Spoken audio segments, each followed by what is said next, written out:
Dengan hati yang lapang, kita dapat merangkul segala sesuatu di dunia tanpa ada keluh kesah dan penyesalan. Pikiran yang murni adalah kondisi batin yang paling benar, bajik, dan indah. Inilah kehidupan yang kita kejar, yakni kondisi yang benar, bajik, dan indah. Kadangkala, ketika kita mengerjakan sesuatu dengan kurang baik atau tidak selesai, kita akan berkata, "Saya merasa bersalah dan malu." Saat melihat orang berkemampuan lebih baik dari kita, kita juga akan berkata, "Saya merasa malu." Kita hendaknya selalu memiliki rasa malu. Jika bisa, selalu membangkitkan rasa malu dan bertobat, maka kesalahan kita akan lebih berkurang dan pahala kita akan berkembang menjadi tak terhingga. Kita harus bertobat atas kesalahan masa lalu dan berusaha tidak mengulangi kesalahan yang sama. Jadi, kita hendaknya jangan menutupi kesalahan. Jika menutupi kesalahan, maka itu tidak akan membawa manfaat bagi diri kita. Contohnya, sebuah kota yang pernah diisi dengan barang kotor. Kita harus segera membersihkannya. Kita harus segera membersihkan kota itu. Setelah kota itu dibersihkan, baru kita dapat menggunakannya kembali. Saya pernah menceritakan kisah ini kepada kalian. Hikmah dari sebaskom air. Sejak masih belia, Rahula sudah dibimbing oleh ayahnya Buddha Sakyamuni untuk menjadi biksu. Namun, Rahula sangat nakal. Terkadang, Buddha tidak ada di vihara. Saat ada orang bertemu Rahula dan bertanya, "Apakah Buddha ada di vihara?" Rahula akan menjawab, "Ada. Buddha ada di vihara." Ketika tiba di vihara, mereka baru tahu bahwa Buddha tidak ada di vihara. Kadangkala, saat ada orang bertanya kepada Rahula, "Di manakah Buddha sekarang?" Meski Buddha ada di vihara, Rahula malah berkata kepada orang, "Buddha sedang melakukan perjalanan." Melihat orang tidak bertemu dengan Buddha, Rahula merasa sangat gembira. Rahula tidak berniat buruk, hanya suka mengusili orang lain. Ketika biksu lain mengetahui hal ini, mereka merasa perbuatan seperti itu tidaklah benar. Rahula telah berbohong dan mengusili orang lain. Jika anak-anak memiliki tabiat buruk ini, kelak akan sangat merepotkan. Mereka lalu bercerita kepada Buddha tentang tabiat buruk Rahula. Buddha memanggil Rahula dan berkata, "Aku baru selesai melakukan perjalanan. Kamu ambilkan sebaskom air untukku." Rahula kemudian mengambil sebaskom air untuk Buddha. Setelah mencuci kakinya, Buddha bertanya kepada Rahula, apakah air bekas cuci kakiku ini bisa diminum? Rahula menjawab, yang dijunjung, sebelum digunakan untuk mencuci kaki, air sangat bersih dan dapat diminum. Namun, setelah digunakan untuk mencuci kaki, air menjadi kotor, mana bisa diminum? Buddha menjawab, baiklah, kosongkanlah baskom ini.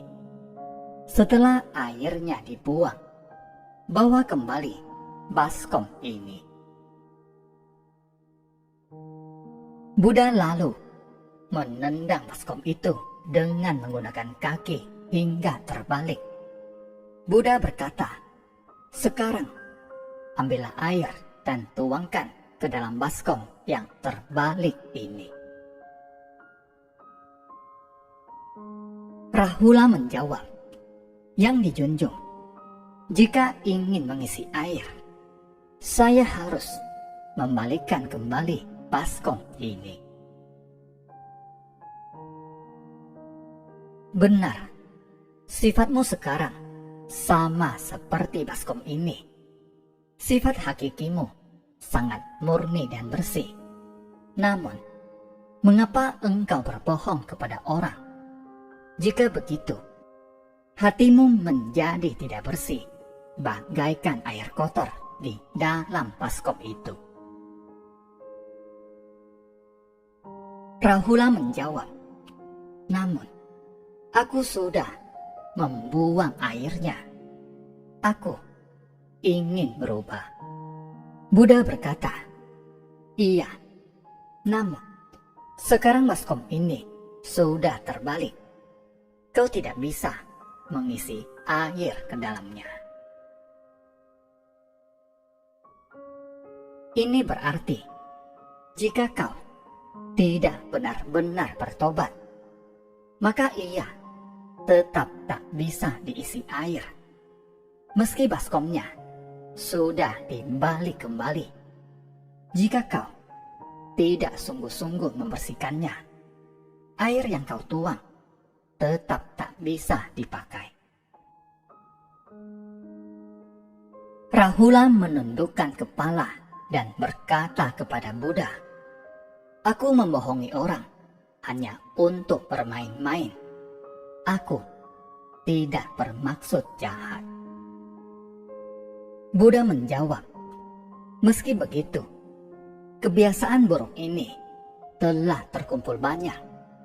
Jika kau terus melakukan hal ini, kelak tidak akan ada orang yang percaya lagi padamu. Rahula menyadari kesalahannya. Dia tahu bahwa dia harus segera memperbaiki diri. Inilah cara Buddha mengajari Rahula. Buddha juga membimbing semua makhluk seperti membimbing anaknya sendiri. Setelah menyadari kesalahan, janganlah kita mengulanginya lagi. Setelah melakukan suatu kesalahan, janganlah kita menutupinya. Jika menutupi kesalahan kita, maka hati kita tidak akan terbuka. Jika hati tidak terbuka, maka kita tak dapat merangkul segala sesuatu di dunia. Seperti yang saya katakan tadi, dengan hati yang lapang, kita dapat merangkul segala sesuatu di dunia. Janganlah kita menutupi kesalahan sendiri. Seperti yang dikatakan orang, jika tidak ingin orang mengetahuinya, maka janganlah melakukannya. Meski kita tidak mengatakannya, apakah benar tidak ada orang yang tahu. Kita sering khawatir ada orang mengkritik kita di belakang. Kita khawatir bertemu dengan orang yang mengetahui masa lalu kita dan memberitahu orang lain tentang keburukan kita. Jika demikian, hati kita akan semakin lama semakin sempit dan tidak bisa terbuka. Jadi, jika ingin memiliki hati yang lapang, kita harus memiliki rasa malu dan bertobat.